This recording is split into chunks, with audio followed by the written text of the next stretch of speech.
முதலமைச்சர் கரூர்ல போய் முத கூட்டத்தில் பேசும்போதே 10 ரூபா பாட்டிலுக்கு 10 ரூபா பாட்டிலுக்கு, ஆனா இன்னைக்கு அந்த 10 ரூபா பாட்டிலுக்கு இன்னைக்கு வாங்கிட்டு இருக்காங்க. அப்ப இந்த அரசாங்கத்துக்கு மக்கள் நம்பி வாக்களிச்சிருக்கிறாங்க. வாக்களிச்ச மக்களுக்கு இந்த அரசாங்கம் என்ன சொல்லுது?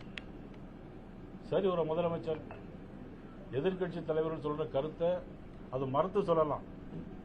எதிர்கட்சிகளுக்கு தங்களுடைய குறைகளை, ஆட்சியுடைய குறைகளை சொல்வதற்கு உரிமைகள் இருக்கிறது. அதை மறுத்து சொல்வதற்கு முதலமைச்சருக்கு உரிமை இருக்கிறது. ஆனால் அவர் சொல்றாரு, எங்களுக்கு வாயில வந்துடும் அப்படிங்கிறார். உண்டுதானே?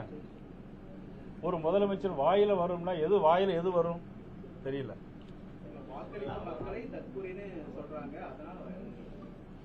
மக்களை யாருமே மக்களை தற்கொலைன்னு சொல்லல. உங்களுக்கு வாக்களித்தால் அவங்க நல்லவர்கள், எனக்கு வாக்களித்தால் தற்கொலை. மக்களை பற்றி யாரும் குறை சொல்லல.